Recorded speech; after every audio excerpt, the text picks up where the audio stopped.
Hello guys, welcome to skills boost. और आज का जो हमारा टॉपिक है टेक्निकल एसईओ। टेक्निकल एसईओ होता क्या है? एसईओ तीन टाइप से होता है। सबसे पहला होता है कौन सा? On page SEO. दूसरा होता है ऑफ पेज एसईओ और तीसरा होता है टेक्निकल एसईओ। लेकिन ऑफ पेज को करने से पहले हमें टेक्निकल एसईओ करना जरूरी होता है। उसके क्या क्या बेनिफिट हैं, क्या क्या चीजें आएंगी, वो मैं आपको आज बताने वाला हूँ इस वीडियो में। तो इस वीडियो के लास्ट तक बने रहिएगा। तो अभी स्टार्ट करते हैं कि टेक्निकल एसईओ होता क्या है। सबसे पहले टेक्निकल एसईओ का मतलब होता है कि वेबसाइट के टेक्निक एस्पेक्ट्स को ऑप्टिमाइज करना और सर्च इंजन जैसे गूगल, याहू, बिंग, कोई भी वेबसाइट है, वेबसाइट को आसानी से क्रॉल, इंडेक्स एंड रैंक करा सकते हैं। ठीक है, दोबारा समझो टेक्निकल एसईओ क्या होता है। एसईओ कितने टाइप से होता है? तीन टाइप से होता है। फर्स्ट ऑफ ऑल, पहला कौन सा है? सबसे पहला एसईओ कौन सा है?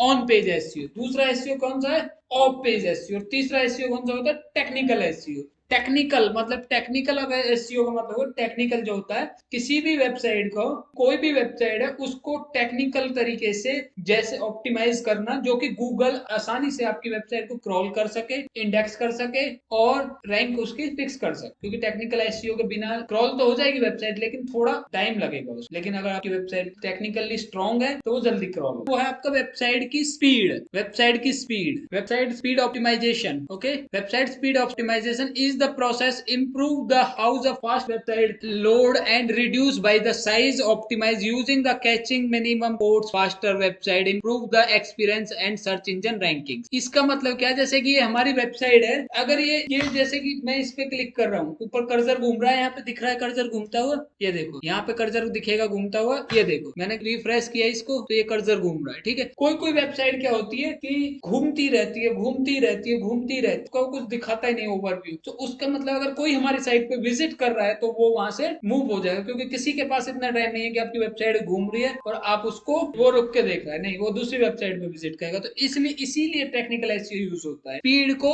बढ़ाने के लिए, क्योंकि इसमें बहुत सारी चीजें यूज होती हैं। तो जैसे कि सबसे पहला हम पहले वेबसाइट की अपनी की स्पीड देखेंगे गूगल स्पीड से। गूगल में पेज स्पीड टेस्ट जो होता है, पेज स्पीड वेब डॉट डीईवी। ठीक है, इससे हमारी वेबसाइट की स्पीड, इसमें हम अपना यूआरएल पेस्ट कर देंगे और इंटर प्रेस करेंगे। अब देखो इसमें हमारी वेबसाइट की स्पीड दिखाएगा, दो फॉर्म में स्पीड दिखाता है, एक मोबाइल एक डेस्कटॉप। लोड हो रहा है, देखते रहो। यहाँ पे ये डेस्कटॉप स्पीड होगी, ये होगी मोबाइल स्पीड। ये देखो मोबाइल पे हमारी स्पीड कितनी परफॉर्मेंस है? 58। एक्सेसिबिलिटी कितनी है? 76। एक्सेसिबिलिटी कितनी है? 76। बेस्ट प्रैक्टिस कितना है? 92। एंड एसईओ कितना है? 77। ये है मोबाइल का। ठीक है, अब हम चलते हैं डेस्कटॉप पे। डेस्कटॉप की परफॉर्मेंस कितनी है? 82। एक्सेसिबिलिटी कितनी है? 76। बेस्ट प्रैक्टिस 92 और एसईओ 77। एवरेज है, क्योंकि बिलो 49 होता तो ये पुअर होता। लिखा हुआ है ना, देखो रेड मार्क जो है ये बिलो 0 से 49। दूसरा है एवरेज में 50 टू 89। एक होता है 90 टू 100 होता है आपका ग्रीन। ठीक है, तो अब इसको बढ़ाएंगे कैसे? गूगल ने हमें दिया है कि भाई आपका जो फास्ट कंटेंट पेज पूरा ये 1.1 ms का है, लार्जेस्ट इतना है, टोटल ब्रोकन टाइम कितना है? 30 ms का। ठीक है, स्पीड इंडेक्सिंग 2.6 सेकंड है। अब इसमें देखो ये कोई है डिजिटल मार्केटिंग इंस्टीट्यूट इन गुड़गांव, ये बैनर है जो कि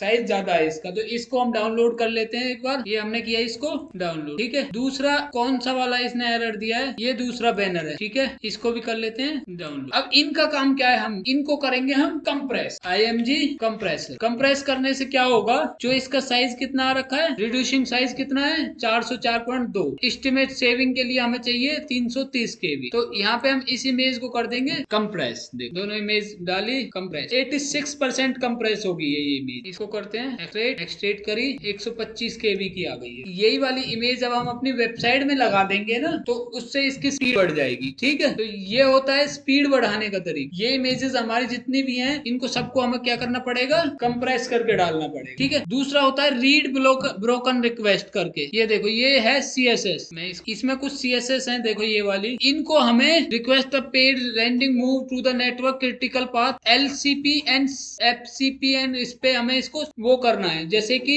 ट्रांसपेरेंट साइज कितना है हमारा, इसको अगर हम मिनीफाई कर देंगे ना तो ये कम हो जाएगा। इसको मिनीफाई करते हैं, CSS मिनीफाइड। ठीक है, ये है CSS मिनीफाई का टूल। इसको किया कंट्रोल A, पेस्ट किया, मिनीफाई कर। अब ये मिनीफाई कर रहा है इसकी CSS, ये CSS को मिनीफाई कर रहा है। ये हो गई आपकी CSS मिनीफाइड। मिनीफाइड करने से, इस कोड को कॉपी करने से, इसी जगह पे अगर हम कोड को डालेंगे ना, जिस जगह पे ये CSS है ये वाला, तो ये मिनिफाई हो जाएगी, छोटी हो जाएगी। ऐसे ही सभी CSS को, JS नोट्स, इस CSS को सबको हम मिनिफाई करके डाल सकते हैं। तो इससे क्या आपकी वेबसाइट की स्पीड बढ़ जाएगी। दूसरा होता है यूजर इफेक्टिव लाइफ टाइम वाला। भाई ये गूगल के हैं, ठीक है, ये गूगल के हैं, तो इनको हमें JPG जितनी भी है सेम, इनको जो भी है इनको मिनिफाई करके डाल देना। जो भी इमेजेस हैं जो कि KBs में आ रखी है उनको और छोटा करना, ठीक है। ये फ्रंट डिस्प्ले सेविंग है, इसमें है कुछ ये फ्रंट डिस्प्ले के URLs हैं जो कि डाउनलोड हो रहे हैं। तो इन सब चीजों को अब ये सब चीजें आप परफॉर्मेंस को बढ़ा सकते हो और वेबसाइट को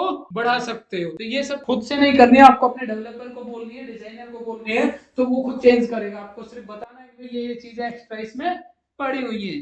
जो इसका SEO 77% है, इसको हमें बढ़ाने के लिए SEO की चीजें चेक करनी पड़ेंगी। भाई SEO में क्या क्या चीजें हैं जो 77% है। तो सबसे पहले है कि भाई लिंक डू नॉट डिस्टर्ब। इसमें कौन सा वाला लिंक, अबाउट अस, इसके अंदर क्या है, इसके अंदर लिंक नहीं लगा हुआ। आप ये लिंक नहीं है एक दूसरे से। अच्छा, ये SEO में एक, तो SEO में क्या क्या एरर्स है, हमारा SEO कितना रखा है 77%। तो इसमें सबसे पहला एक है अबाउट अस में कोई एरर है। SEO में एक एरर है जो दिखा रहा है डिस्क्रिप्टिव टेक्स्ट। डिस्क्रिप्टिव टेक्स्ट होते क्या है, सबसे पहले ये जानो। देखो कभी भी देखना जहां पे अपनी वेबसाइट दी होगी ना, जैसे कि हमारी ये वेबसाइट है, इसके अगर मैं रिसोर्स पेज में जाऊं, अबाउट अस में जाऊं, कंट्रोल F करके, तो ये अबाउट अस है। तो यहाँ पे जो लर्न मोर लिखा हुआ है ना, इसके पीछे मुझे लिखना चाहिए learn more is equal to skills boost. अगर ये लर्न मोर लिखा है तो डिस्क्रिप्टिव लिंक है, ठीक है, जो कि बैड उसका वो यूज होता है। तो इसमें मुझे क्या लिखना पड़ेगा, learn more is equal to skills boost, जो क्लास बनी है इसकी, ठीक है। तो इसीलिए ये लिंक आ रहा है डिस्क्रिप्टेड, ठीक है। डिस्क्रिप्टेड लिंक क्या होता है कि भाई आपने जैसे कि डू,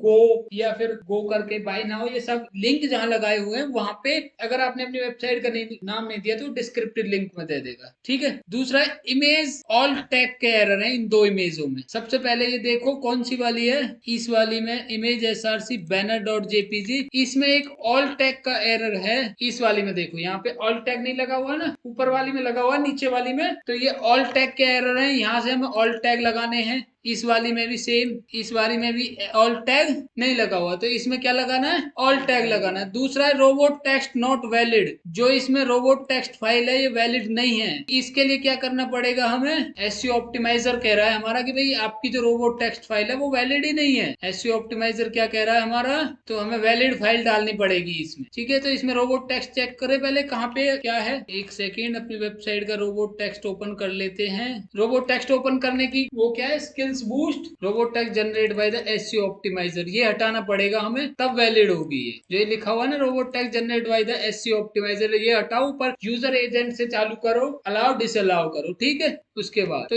ये वाली चीजें हमें जब अपनी वेबसाइट में डाल देंगे तो ऑटोमेटिक हमारी वेबसाइट की स्पीड बढ़ जाएगी। अब नेक्स्ट आता है अपना, अब नेक्स्ट पे चलते हैं। नेक्स्ट क्या है अपना, core web vital. Core web vital improvement का मतलब होता है कि आपके यूजर एक्सपीरियंस मैट्रिक्स को बेटर बनाना, ठीक है, वेबसाइट को फास्ट लोड करना और लेआउट को स्टेबल करना। तो कोर वेब वाइटल से क्या होता है, आपकी वेबसाइट को सेम इसी पे चेक होगा, वो भी core web vital. Core web vital भी आपका क्या होता है, वेबसाइट को इंप्रूवमेंट में काम आता है। लार्जेस्ट जो कंटेंट है, LCP का मतलब क्या होता है, लार्जेस्ट कंटेंट पेन। उस पेज में कंटेंट है जो लोड होने में टाइम लेता है, उस पेज को हमें कंटेंट को चेंज करके जल्दी जो फास्टेस्ट कंटेंट बनाना है, ठीक है। यूजर INP हमें चेंज करना पड़ेगा उसमें, और CLS चेंज करना पड़ेगा को, जो पेज लोड होते वक्त जो कंटेंट है वो सुटेबल रहे और को क्या एलिमेंट्स देने हैं, उन सब चीजों को देखना होता है। उसके बाद नेक्स्ट आ जाता है, क्या आ जाता है, XML साइट मैप। हर वेबसाइट के अंदर साइट मैप कितने तरीके के होते हैं,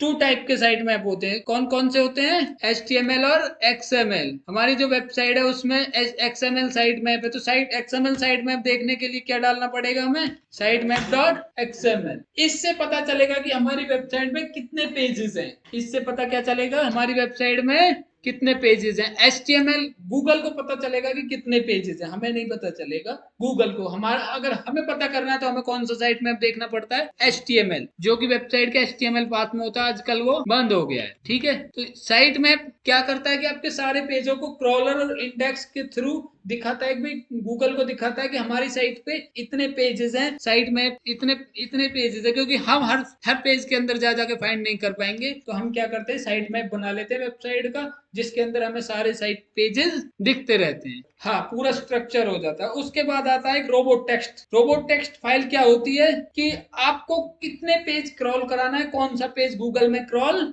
नहीं कराना, उसके लिए आपकी वेबसाइट में एक टेक्स्ट फाइल डलती है जिसे बोलते हैं रोबोट टेक्स्ट फाइल, जिस फाइल का नाम होता है robot.txt। आपकी वेबसाइट का नाम स्लैश हर वेबसाइट के अंदर वो फाइल डली होगी। जैसे कि हमने डाल रखी है कि सभी पेजेस अलाउ एंड डिसअलाउ जो कर रखे हैं, अलाउ करेंगे तो सारे पेजेस अलाउ हो जाएंगे, डिसअलाउ का मतलब क्या होता है कि ये गूगल क्रॉल नहीं करेगा। कौन कौन से, CGI बिन और कौन सा है साइट मैप, दो पेजेस हमने क्या कर रखे हैं, डिसअलाउ कर रखे हैं। ठीक है, तो ये साइट मैप होता है। साइट मैप का काम होता है कि कितने पेजेस को आपको क्रॉल कराना है गूगल में, कितने पेजेस को क्रॉल नहीं कराना। नेक्स्ट आता है कैनोनिकल टैग्स।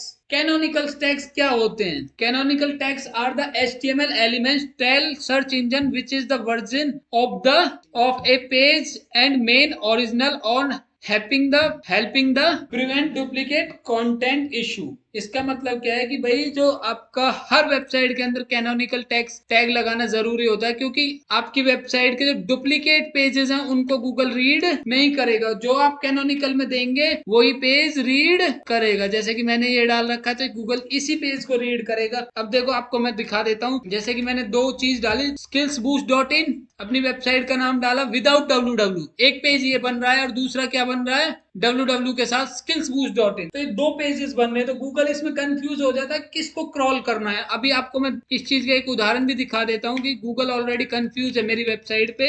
इसका क्या काम क्या होता है आपका, इसका डुप्लीकेट कंटेंट, डुप्लीकेट यूआरएल्स को फाइंड करना हो। जैसे कि मेरी वेबसाइट पे ऑलरेडी गूगल विजिट करके दिखा चुका है भाई आपके दो यूआरएल्स क्रॉल हो रहे हैं। देखो www के साथ भी हो रहा है और विदाउट www। अगर मैं विदाउट www चेक करूँ तो मुझे गूगल में डालना पड़ेगा डबल कॉलम और अपनी वेबसाइट का लिंक। ये देखो, ये जो पेजेस हैं विदाउट www के क्रॉल हो रहे हैं, साथ दिख रहे हैं। और अगर मैं इसमें डाल दूं www www के साथ डाल दूं तो ये वाले पेजेस हैं ये हो रहे हैं www के साथ। तो इसमें थोड़ा गूगल कंफ्यूज हो जाता है। इसलिए कैनोनिकल अगर हम अपना टैग लगा देंगे तो गूगल कंफ्यूज नहीं होगा और आपकी वेबसाइट को डुप्लीकेट यूआरएल को हटा के एक ही यूआरएल को क्रॉल करेगा। नेक्स्ट आता है 301 और 302 रिडायरेक्शन। 301 रिडायरेक्शन क्या होता है कि भाई अपनी वेबसाइट को रिडाइट जब हम करते हैं, कभी कभी देखो मैं एक वेबसाइट शो कर रहा हूँ, हॉलीडे ट्रेवल जोन, ठीक है, ये एक कंपनी की वेबसाइट है। इसमें आप जैसे ही आप www को हटाओगे, इंटर प्रेस करोगे तो इसमें क्या है, ऑटोमेटिक www लग रहा है। ठीक है, और यही वेबसाइट स्किल्स बूस्ट है, अगर www को हटा रहे हो